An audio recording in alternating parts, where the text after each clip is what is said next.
Life in a town and villages. So in this chapter we discussed about the second urbanization. So in the second urbanization which kind of the towns है और villages है वो हमें देखने को मिलते थे, and the lifestyle of the people of the second urbanization. So that would be discussed in this chapter. So let's start our chapter. The big idea. So what the topics that we learn in this chapter? The first we learn about the second urbanization. The first urbanization is Harappan civilization, and after that the features of second urbanization यानी second urbanizations के क्या क्या features जो है वो हमें देखने को मिलेंगे, that we are a detailed discuss in this chapter. फिर विलेज लाइफ यानी सेकेंड अर्बनाइजेशन की विलेज लाइफ कैसे थी, that then source of the periods यानी हमें सेकेंड अर्बनाइजेशन के बारे में आइडिया या फिर किस तरह के सोर्स जो है वो हमें इस पीरियड्स में देखने को मिले थे. That the case study of a Tamilakam. हमें हिस्ट्री के हर एक चैप्टर में एक केस स्टडी दिया गया होता है, तो यहाँ हमें तामिलकम जो है उसकी केस स्टडी करना है. So now we discuss the history maker. Alexander Cunningham. This is the picture of Alexander. An archaeologist was the first Director General of the Archaeological Survey of India यानी ASI archaeological survey of the India जो है उनके first director जो थे वो Alexander थे. He identified the major ancient cities like Takshashila, Vaishali, Nalanda, Kausambi यानी उन्होंने बहुत सारे सिटीज़ जो थे वो आइडेंटिफाई किए थे, उनके नाम भी हमें दिए हैं. तो तक्षशिला है, वैशाली है, Nalanda and Kosambi. From the details available in the account of a Roman author such as Pliny and the travelers of Chinese pilgrims such as Fei Han, he was able to identify the location of this ancient city. यानी कि हम उस time पर जो pilgrims यानी पदयात्री जो आते थे, एक चाइना से आए थे जिनका नाम था फेई हान, उन्होंने भी अपनी मुलाकात के दरमियान जो भी उन्होंने देखा वो उन्होंने अपनी बुक में लिखा था, जिसके अंदर उन्होंने ये सारे मेजर सिटीज़ जो है उनका नाम और इस एंशिएंट सिटीज़ जो है उनके बारे में मेंशन किया है. फिर रोमन ऑथर जो है लीनी, वो भी एक ट्रैवलर थे, वो इंडिया की विज़िट पर आए थे, तब उन्होंने भी जो इम्पोर्टेंट से सिटीज़ उस टाइम पर देखने को मिल रहे थे यानी सेकेंड अर्बनाइजेशन के, उनके बारे में भी मेंशन किया था अपने वर्क के अंदर. Now we discuss at a glance, that means what we are learning in this chapter. The beginning of urbanization. तो किसी भी urbanization की beginning जो है वो किस चीज़ के ऊपर डिपेंड करती है, वो तो फर्स्ट डिपेंड करती है स्टार्टिंग विद दिस urbanization यानी कि ये urbanization शुरू कैसे हुआ. तो स्टार्टिंग की अगर हम बात करें तो कोई एक factor is not responsible for the urbanization. There are so many factors. After the ending of the first urbanization, second urbanization जो है उसके अंदर बहुत से सारे सिटीज़ डेवलप हुए, रिलीजियस चेंजेस हमें देखने को मिले, फिर न्यू रिलीजन्स आए. तो ये सारे रीज़न भी किसी भी अर्बनाइजेशन को चेंज करने के लिए इम्पॉर्टेंट रोल प्ले करते हैं. So now we discuss in this chapter. तो सेकेंड अर्बनाइजेशन के अंदर हम पढ़ने वाले हैं इंक्रीज़ इन एग्रीकल्चर प्रोडक्शन यानी सेकेंड अर्बनाइजेशन में हमें एग्रीकल्चर प्रोडक्शन जो है वो उसमें इंक्रीज़ देखने को मिलता है. Growth of a trading class and trading networks. Trading class मतलब बिज़नेस का और ट्रेडिंग नेटवर्क्स यानी उस टाइम पर उनका जो भी एक सिटी दो सिटी की जगह वो दूसरी कंट्रीज़ के साथ इस तरह से उनका जो नेटवर्क है वो ज़्यादा डेवलप्ड हुआ था, तो वो भी हम पढ़ने वाले हैं.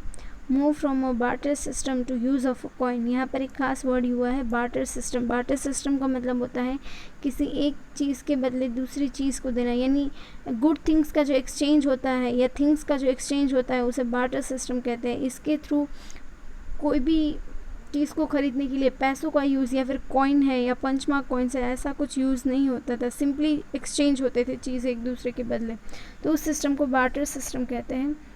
तो ये सिस्टम जो है वो इस टाइम पर रिमूव हो जाएगी और फिर कॉइन सिस्टम जो है वो भी हमें देखने को मिले. Still the sum of the part having at that time barter system also. Second, there is a emergence of a town, emergence का मतलब होता है उद्भव, यानी बहुत सारे टाउन्स जो है वो उस टाइम पर डेवलप्ड और उनका उद्भव हुआ यानी नए बने। Many new towns, example Rajgriha, Pataliputra, Banaras and Mathura, यानी कौन कौन से टाइम हम जो है सेकेंड अर्बनाइजेशन में एमर्ज हुए, तो पाटलिपुत्र है, राजगृह है, बनारस है and Mathura. Extension of a trading network, यानी ट्रेडिंग नेटवर्क में हमें एक्सटेंशन का मतलब होता है बड़ा फैलना, यानी नेटवर्क जो है वो फैलने लगे। उसके पीछे एक रीज़न है कि टाउन जो है उनका एमर्ज हुआ, पोर्ट है वो न्यू न्यू एमर्ज हुए, वाटरवेज, फिर इसकी मदद से सी रूट डेवलप हुए। तो ये सारे रीज़न भी ट्रेडिंग नेटवर्क को डेवलप करने के लिए रिस्पॉन्सिबल है। The second urbanization by 300 BC many towns emerged in India, यानी 300 BC के अंदर बहुत सारे टाउन्स जो है इमर्ज यानी न्यू डेवलप्ड हुए या फिर उद्भव हुए। This change from a village to town और a city life is called urbanization. They give us a definition of urbanization, that is when the any village get convert into city or a town, so that is called urbanization. In term of that not just a word changing but उनकी जो lifestyles है, उनके religious belief जो है, उनका जो administrations है या political policies जो है, उन सब में भी हमें developments और growth देखने को मिलता है। और तभी जब कोई village है वो town या city में convert होता है, और ऐसा जब होता है तो that is called urbanization. The first urbanization had taken place during the Indus Valley civilizations. As we already discussed, the Harappan civilization is also called the Indus Valley civilization. So, Indus Valley civilization जो है that is the first urbanization है, और उसके बाद second urbanization जो है that's we are in learn now. Well, the increased phase of urbanization in the post Maurya phase is refer to as a second urbanization, यानी post Mauryan phase जो है that is a second urbanization का phase हमारा रहेगा। First हमारा Indus valley civilization और second रहेगा Maurya phase. और second topic that is a features of a second urbanization, यानी सेकेंड अर्बनाइजेशन में हमें क्या क्या फीचर्स या क्या क्या इम्पॉर्टेंट चीज़ें देखने को मिलती थी कि जो सेकेंड अर्बनाइजेशन के लिए मार्केबल है। Some of the many towns that mushroomed during the post Mauryan period were Rajgriha, Pataliputra, Vaishali, Banaras, Mathura, Kausambi, Ayodhya and Kapilavastu. Mushroomed का मतलब होता है डेवलप्ड होना या फिर विकास होना, यानी पोस्ट मौर्यन पीरियड्स पर बहुत सारे टाउन्स जो है वो डेवलप्ड हुए। तो वो है राजगृह यानी अभी का Rajgir, Pataliputra recent now in Patna, Vaishali, Banaras now in Varanasi, Mathura, Kaushambi, Ayodhya and Kapilavastu. So these are town emerged during the second urbanization. Some features of the second urbanizations are explained here. इसके अलावा भी हमें कुछ features जो है वो explain किए गए हैं. So let's we discuss that. Iron tools and implements. So later Vedic period is known as a discovery of iron, यानी उस टाइम के लोग जो थे वो आयरन से इंट्रोड्यूस हो गए थे. तो after that in the second urbanization लोग जो थे वो आयरन टूल्स का ज़्यादा यूज़ और इम्प्लीमेंट्स करना शुरू कर दिए थे. तो ये भी एक इम्पॉर्टेंट फीचर्स है. The use of iron was extensive at this time. Extensive का मतलब होता है बहुत ज़्यादा, यानी इस टाइम पर आयरन्स के बने हुए टूल्स का यूज़ जो है वो बहुत ज़्यादा होने लगा था. It's become a possibles to clear the deep forest with the help of iron implements. Deep forest का मतलब होता है घना जंगल, यानी आयरन टूल्स की मदद से डीप फॉरेस्ट जो है उसको काट कर वो लोग जो है वो एक क्लियर एरिया डेवलप कर पाते थे. Since the area of cultivations increased, it resulted in agriculture surplus and a better standard of living for the people. Surplus का मतलब होता है अतिरिक्त. अब क्योंकि आयरन टूल से वो लोग इंट्रोड्यूस थे तो वो डीप फॉरेस्ट को कट कर देते थे और पूरा लैंड जो है वो अब कल्टीवेशन के लिए अवेलेबल था. तो इसके लिए जो कल्टीवेशन और एग्रीकल्चर के लिए जो लैंड या फिर एरिया चाहिए था वो हमें ज़्यादा मिल रहा था.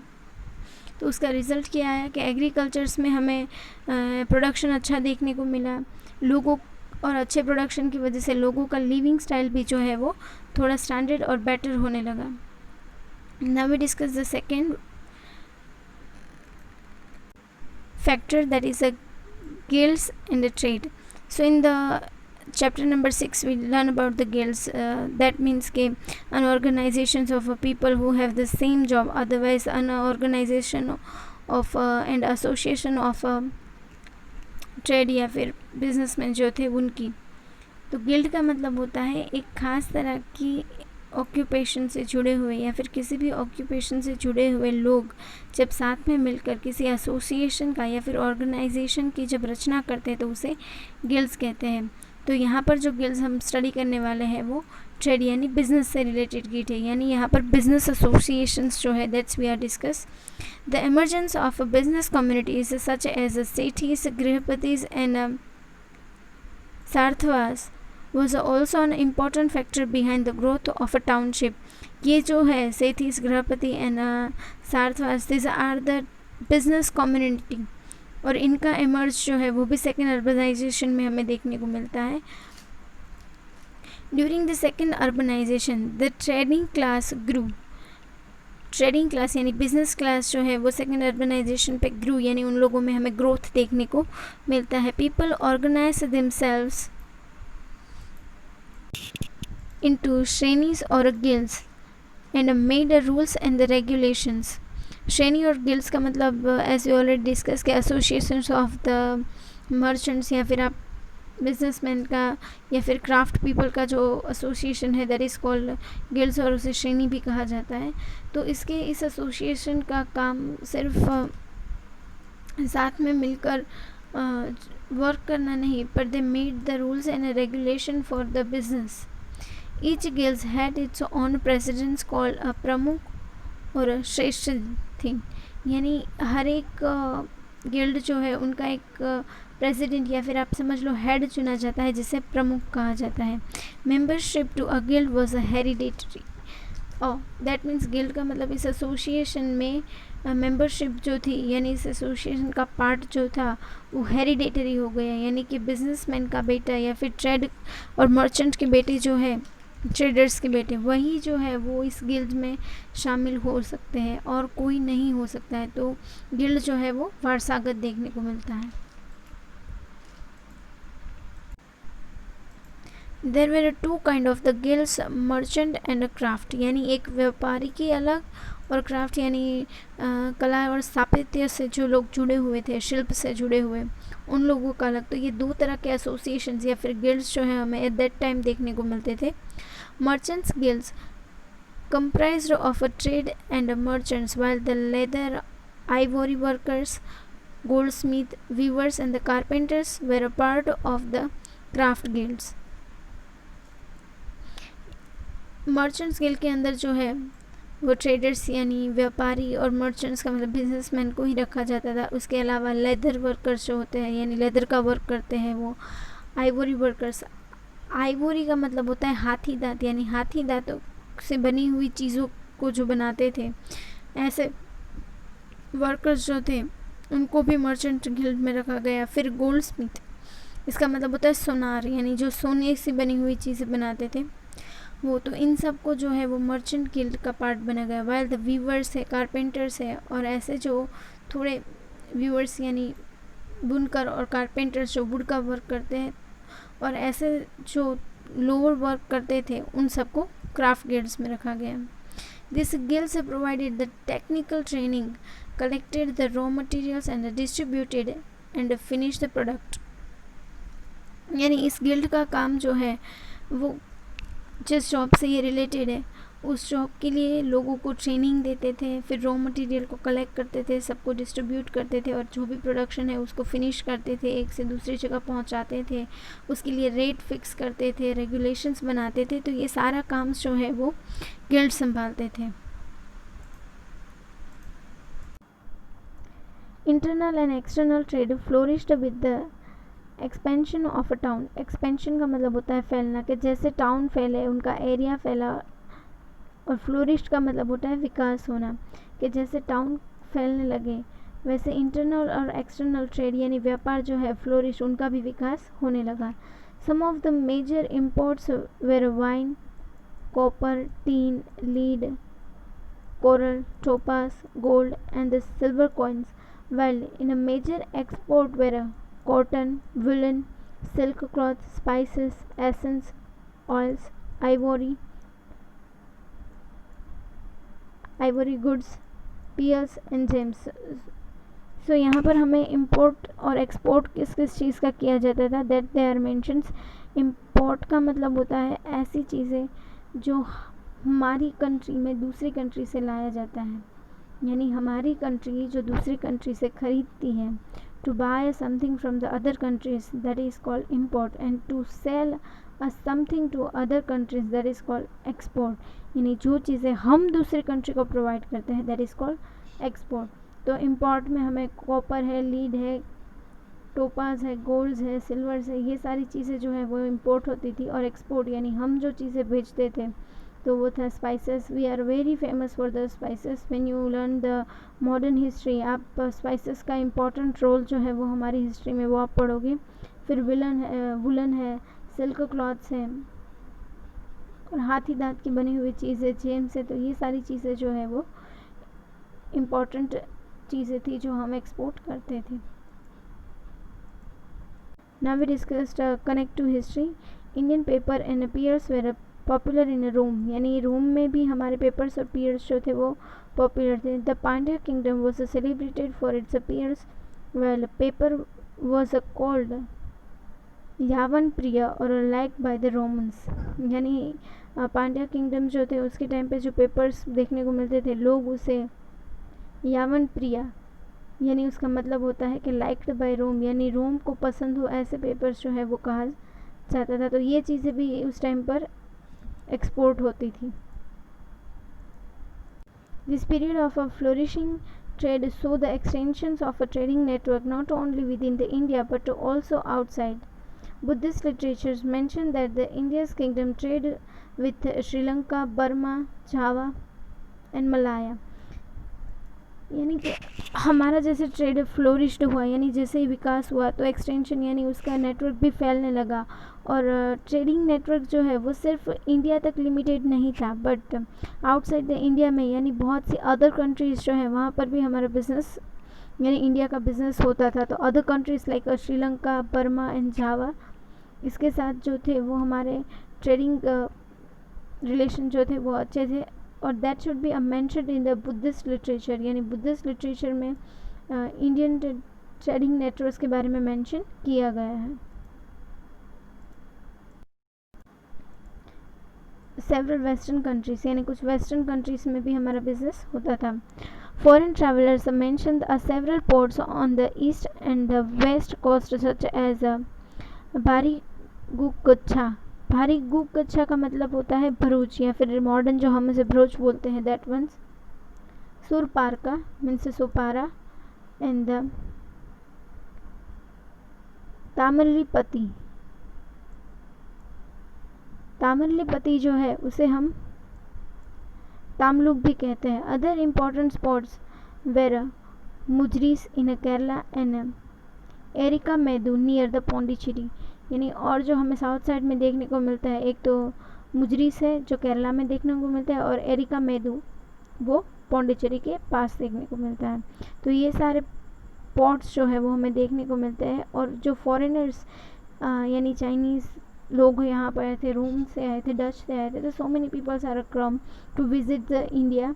सो उन लोगों ने अपने वर्क के अंदर या फिर जो भी उन्होंने इंडिया में ट्रैवल करने के टाइम पे ऑब्जर्व किया था, that they are mention in their book, और by studying that book we get this some idea about this sports. ये मुजरीस जो है उसका हमें पिक्चर दिया गया है. An ancient sea port of the Malabar coast of Tamilakam, यानी तामिलकम में हमें जो एक पोर्ट देखने को मिलता है जिसका नाम है मुजरीस, उसका हमें ये पिक्चर दिया गया है. देखिए यहाँ पर सब कुछ, ये पूरा ज़मीन का इलाका, ये पूरा पानी है.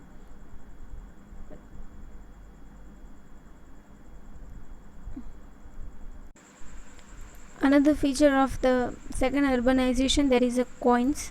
सो अब हम स्टडी करने वाले हैं कि सेकेंड अर्बनाइजेशन में हमें किस तरह के कॉइन्स जो थे वो देखने को मिलते थे, या what is the importance of coins in a second urbanization. That's we discussed in this topic. In the beginning, the mode of a trade was by a barter, that is exchange of goods. यानी barter system का मतलब होता है कि एक चीज़ के बदले या किसी भी प्रोडक्ट के बदले दूसरी चीज़ को देना. Gradually, the coins came to be used as a medium of exchange. यानी धीरे धीरे coins जो है वो मीडियम ऑफ द एक्सचेंज, यानी चीज़ों के बदले अब कोई भी चीज़ आपको ख़रीदनी हो तो जैसे अभी हम पेपर मनी देते हैं वैसे उस टाइम पर कॉइन्स दिए जाते थे. By the Mauryan periods, coins were widely in circulations. यानी मौर्यन पीरियड्स पर जो था वो कॉइन्स का सर्कुलेशंस वाइडली यानी बहुत ज़्यादा देखने को मिलता था. इसका मतलब ये हुआ कि मौर्यन पीरियड्स पर कॉइन का वर्क जो था वो अच्छा था और कॉइन बनाने का काम और पंचमार्क कॉइन्स हमें जो देखने को मिलते थे वो वाइडली और ज़्यादा नंबरों में हो गए, तभी तो वो सर्कुलेशन में चल रहा होगा. King receive the tax form of the merchant in the form of coins. यानी किंग जो मर्चेंट के पास से टैक्स कलेक्ट करते थे अब वो ना कि प्रोडक्ट्स या फिर वर्क के थ्रू बट अब वो कॉइन्स के थ्रू कलेक्ट किया जाता था. एक हमें यहाँ पर चार्ट दिया गया है जिसके अंदर ग्रोथ इन ट्रेड्स यानी कि व्यापार का ग्रोथ जो है वो किन किन चीज़ों पर उस टाइम पर डिपेंड करता था. द एक्सपेंशंस ऑफ टाउन यानी टाउन का एरिया में या फिर लैंड में एक्सपेंशन यानी फैलावा होना. फॉर्मेशन ऑफ द गिल्ड्स यानी व्यापारियों का और मर्चेंट्स का और क्राफ्ट का अपना एसोसिएशन, रूल्स एंड रेगुलेशंस बनाना, तो इससे भी ट्रेड को जो है वो बेनिफिट्स मिलते हैं. सी पोर्ट्स यानी हर एक चीज़ को सी पोर्ट्स के थ्रू और वाटर वे के थ्रू हम एक से दूसरी जगह पहुंचा सकते थे. इम्पोर्ट एंड एक्सपोर्ट यानी जो चीज़ें हमारे पास अवेलेबल ना हो उसे हम इंपोर्ट कर सकते थे और जो चीज़ें हमारे पास है और दूसरी कंट्री को चाहिए तो वो हम एक्सपोर्ट भी कर सकते. तो ये भी हमारे ट्रेड को ग्रोथ को बढ़ाने में बहुत ही इम्पॉर्टेंट फैक्टर है. फिर use of a coin instead of the barter system. Use of a coins make the easier business at that time. तो ये भी ग्रोथ रेट को बढ़ाता है. Archaeologists have found coins from a number of sites that's the excavated. यानी archaeologist ने जो भी साइट्स एक्सकावेटेड की थी वहाँ पर हमें बहुत सारे और अलग अलग टाइप्स के कॉइन्स जो है वो देखने को मिलते हैं. These coins are called punch mark coins because the designs were punched on to the metal, silver or copper and less frequently on a tin lid and a potine. Protein का मतलब होता है कि अ मेटल मिक्स हो तो alloy which was used for making the coins. यानी metal के साथ कोई और धातु का या फिर कोई और एलिमेंट्स का यूज़ करना, दैट इज़ कॉल्ड पोटीन. तो उस टाइम पर टीन लीड और पोटीन जो है उसका use as compare to silver, copper और मेटल जो है वो कम देखने को मिलता है. यानी ज़्यादातर पंच मार्क कॉइन्स जो है वो मेटल, सिल्वर या फिर कॉपर के ही होते थे. अब पंच मार्क कॉइन्स को पंच मार्क कॉइन इसलिए कहा जाता था कि उनकी डिज़ाइन जो है उसे मेटल, सिल्वर या फिर कोई भी एलिमेंट्स के ऊपर पंच यानी प्रेस करके दबाकर बनवाया जाता था. That is many punch mark coins have been excavated. Several casting of copper coins have been found at the site of Sanchi. यानी सांची की साइट पर हमें कॉपर के बने हुए बहुत सारे कॉइन्स जो है वो देखने को मिलते हैं. They gave us a picture of punch mark coins. These are shape maybe some of are in maybe a round, some of are in a hexagonal. These are in a square. ये हमें Maurya periods पर देखने वाले silver पंच mark coins जो है उनकी figure दी गई है. अर्बन सेंटर्स यानी सेकेंड अर्बनाइजेशन में हमें जो अर्बन से सेंटर्स देखने को मिलते थे that's we are discussed. As the population increase the trade grew in a volume. यानी जैसे पॉपुलेशन इंक्रीज होगी तो ट्रेड इंक्रीज़ हुआ. इसके पीछे का रीज़न ये है कि पॉपुलेशन इंक्रीज होने की वजह से चीज़ों की डिमांड जो है या फिर थिंग्स जो है वो ज़्यादा नेट ग्रोथ में हमें चाहिए, तो इसकी वजह से ट्रेड में भी हमें इंक्रीज देखने को मिलता है। Consequently, the number of a town and the cities also increased, और उसी के साथ टाउन्स और सिटीज़ जो है वो भी इंक्रीज होना शुरू हो गए। In fact we can say that there was an urban boom. Urban boom का मतलब होता है बहुत ही ज़्यादा फैलावा जो है वो अर्बनाइजेशन का हमें देखने को मिल रहा था। Many of these early cities were the capitals of the जनपद and महाजनपद, यानी इसमें से जो कुछ सिटीज़ जो थे कौशंबी या फिर ऐसे सम ऑफ द सिटीज़ जो थे वो जनपदास और महाजनपदास के टाइम पे उन लोगों के कैपिटल्स थे। For example Vaishali was the capital of Vajjis, यानी वैशाली जो था वो भी एक अर्बन सिटी था जो वाजी का कैपिटल था at the time of the Mahajanapadas. Rajgriha was the early capital of the Magadha, यानी मगध का कैपिटल जो था वो राजगृह था, और मगध जो था वॉज अ ग्रेट किंगडम था और सबसे बड़ा महाजनपदास जो था वो माना जाता था। And Pataliputra was a later capital, और उसके बाद मगध का कैपिटल जो था वो पाटलिपुत्र बना था। बट ये तो होता रहता है, जैसे ही रूलर्स चेंज होते हैं तो वो अपने कैपिटल्स भी चेंज करते रहते हैं। Sometimes cities grew around the craft and trading centres, यानी कभी कभी सिटीज़ जो है उनका डेवलपमेंट्स क्राफ्ट और ट्रेडिंग सेंटर्स के तरीके से ही होता है। तो in our text book they give us range of Pataliputra, यानी पाटलिपुत्र के यहाँ पर खंडर जो है हमें देखने को मिलता है। ये again they give us a connect to history.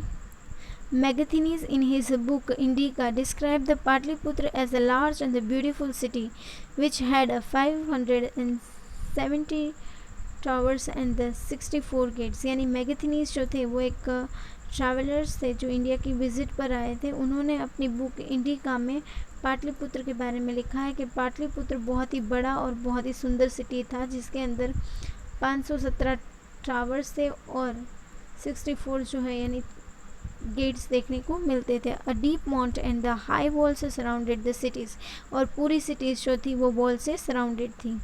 The king palace was made up of would, और उसमें ये भी लिखा गया था कि किंग का जो पैलेस था वो वुड से बना हुआ था।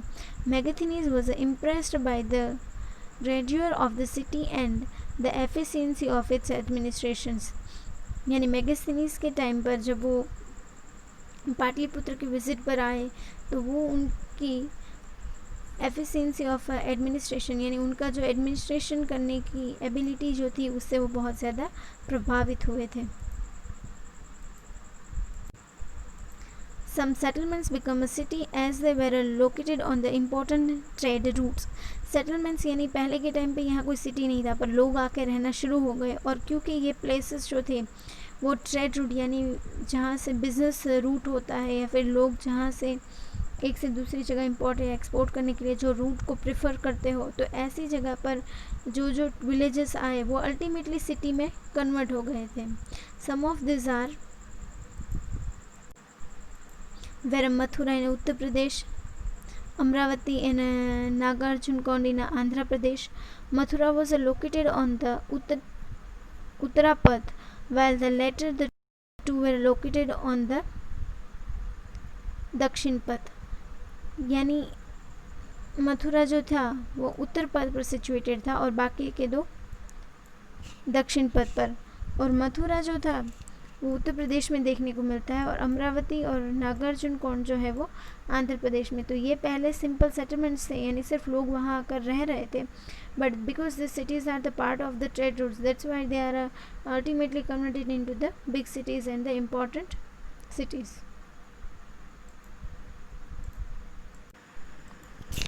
नॉर्थन ब्लैक पॉलिश्ड वेयर, यानी एक ख़ास तरह की पोट्री जो है वो हमें देखने को मिलती थी सेकेंड अर्बनाइजेशन में, that's we are discuss. This was a special type of a pottery that was used by the people during this periods, यानी एक खास तरह की पोट्री जो है वो उस टाइम के लोग यूज़ करते थे। As is obviously it was a black in color and had a glossy surface. Glossy surface का मतलब होता है पॉलिश्ड की हुई सरफेस, और वो पोट्री जो थी वो ब्लैक इन कलर थी। It was made by a clay, और वो क्ले से बनाई जाती थी। The remains of such a pottery have been found in the Gangetic plains of the Uttar Pradesh and Bihar, and in a part of a central, eastern and the southern India. यानी ऐसी black polish की हुई pottery जो है वो हमें गंगेटिंग planes यानी उत्तर प्रदेश और बिहार के आसपास देखने को मिली। फिर central, eastern and southern India में भी हमें ऐसी पॉटरी जो है वो देखने को मिली थी। Last factor that is ring whales. Now we discussed about that. So before we discuss about our topic, let's show you the picture of this, so it's make better to understand that what we are learn. So this is a picture of a ring whale. As you see in this picture, यहाँ पर देखिए हमें ring जैसा देखने को मिल रहा है। देखिए यहाँ पर ये हमारे जैसे वेल से वैसे ही होते हैं, बट इस तरह के शेप में बनाए जाते हैं और इसके अंदर पानी जो है वो स्टोर किया जाता है। ये पूरा इलाका जो है वो रिंग वेल का है।